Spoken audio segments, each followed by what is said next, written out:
Ada yang nanya, kenapa ya kok hidup saya itu ruwet terus, banyak terus masalah. Ya semua diundang oleh kelakuannya sendiri. Kita menghina orang, itu pasti. Mungkin yang dihinanya tidak berani kepada kita, tapi doanya itu, ya Allah, ini orang zolim sekali ke saya tidak berani, tolong balaskan. Bisa dibalas. Sing mencret, mencret. Sing dililit hutang, dililit. Banyak doa orang yang teraniaya yang kita merasa berjaya di atasnya, padahal doanya itu menjadi bencana bagi kita. Maka yang paling aman udahlah, jangan zolim. Itu yang keberapa? Ya hitung sendirilah ya. Yang gelisah, maaf, yang pertama apa?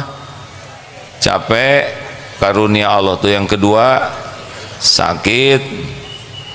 Yang ketiga, cemas. Yang keempat, sedih. Yang lalu sudah berlalu. Jangan suka nyiksa diri. Sudah selesai, yang lalu itu sudah selesai. Tinggal ridho dan tobat. Tidak boleh mengungkit-ungkit yang lalu. Mau bahagia bu? Mau bahagia? Mau tahu rahasianya? Jangan ngungkit-ngungkit yang bikin sengsara. Mau ngapain mikirin kejelekan suami? Pertama udah jeles, udah jeles lagi. Udah, astagfirullah. Mau ngapain?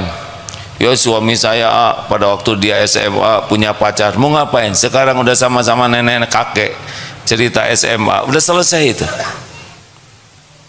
Tapi dulu suami saya pernah mengkhianati saya. Tahun berapa? Tahun ke-5 pernikahan. Sekarang tahun ke-berapa? Tahun ke-48. Udah selesai itu. Udah jauh. Udah episodenya begitu. Udah qadarullah. Udah tertulis bahwa ujiannya seperti itu. Memang ada dalilnya, ada. Surat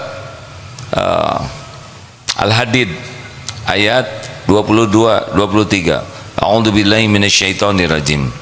Ma asaba min musibatin fil ard wala fi anfusikum illa fi kitabim min qabli an nabra'aha inna dzalika 'ala Allahi yasir. Tidak ada satupun musibah yang menimpa di bumi ini maupun pada dirimu kecuali sudah tertulis di Lauh Mahfuz sebelum kami mewujudkannya. Inna dzalika 'ala Allahi yasir. Sesungguhnya yang demikian itu mudah bagi Allah. Supaya apa? Likaila ta'sau ala ma fatakum wala tafrahu bima atakum wallahu la yuhibbu kulla mukhtalin fakhur. Supaya kalian tidak terlalu sedih dengan yang luput darimu, dengan yang tidak cocok. Udah tertulis begitu.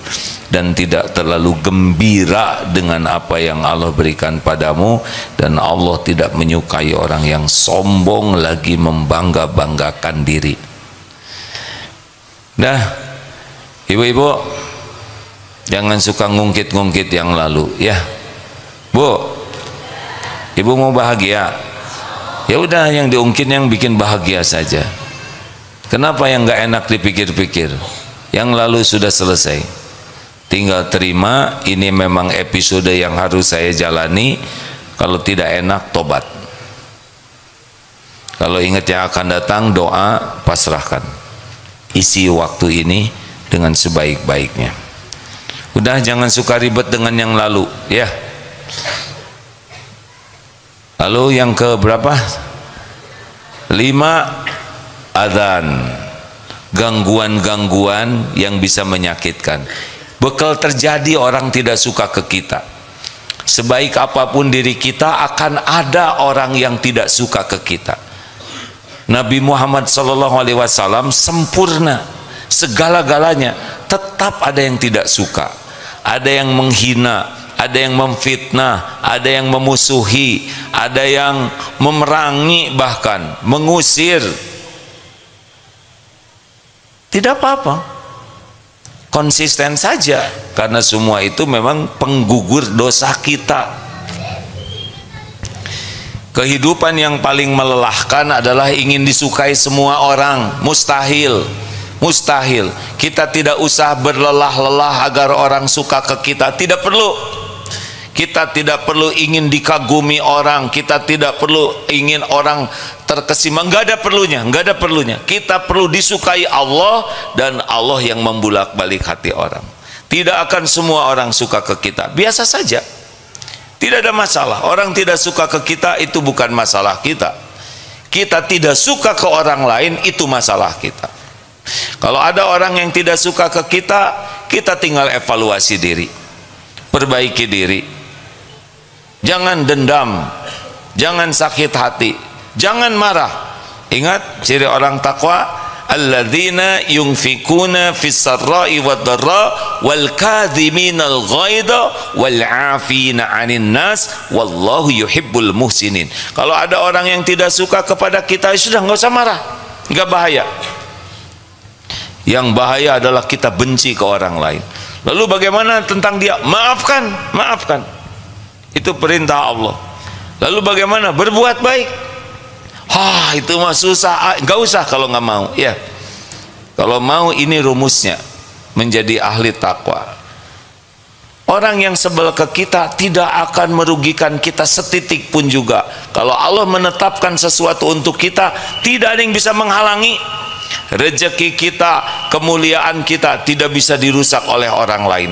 Yang merusak diri kita adalah zalamtu nafsi. Yang merusak kehidupan kita adalah perbuatan buruk kita.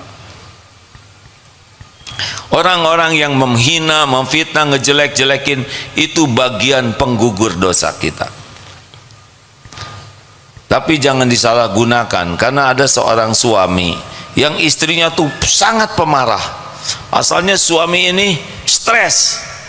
Wah, ibu kalau marah begini saya mau nyari lagi. Apa? Kamu gua gampar. Gak jadi.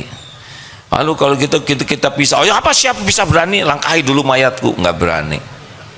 Akhirnya dengar ceramah bahwa kalau ada orang yang menyakiti, berguguran dosa, langsung ceria. Ditanya oleh temannya, kenapa bapak biasanya suntuk sekarang ceria? Ya, saya bersyukur.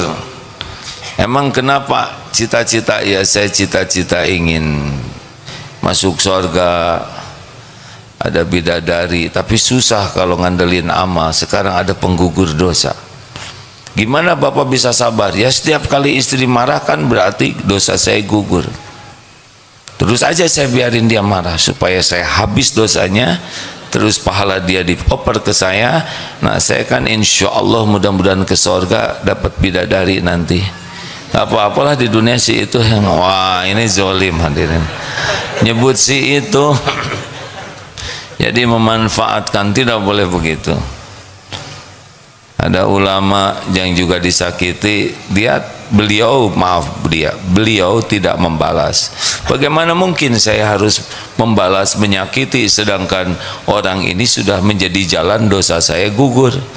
Kenapa saya harus marah kepada beliau? Beliau malah sudah jadi jalan ampunan Allah untuk saya. Sudah, lebih baik saya doakan kebaikan. Wal 'afina 'anin nas, maafkan. Bu,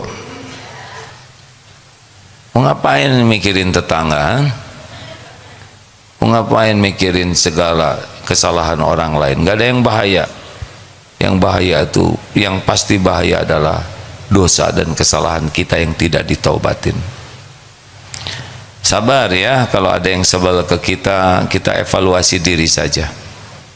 Jangan sibuk bela diri, lebih baik sibuk perbaiki diri. Sebaik-baik jawaban untuk orang yang menghina dan memfitnah kita adalah PDLT, perbaiki diri dan lakukan yang terbaik. Jangan kemakan hati kita. Tuhan kita adalah Allah, bukan orang-orang yang menghina kita. Silakan saja, silakan saja. Kita sakit hati karena kita berharap dari Dia. Kalau kita nggak berharap apa-apa, tidak sakit hati. Dan orang yang menghina kita tidak akan mengurangi apa yang Allah tetapkan kepada kita. Tapi gara-gara saya dihina, kecil lah. Penghinaan orang kepada kita itu cetek dibanding kehinaan yang asli.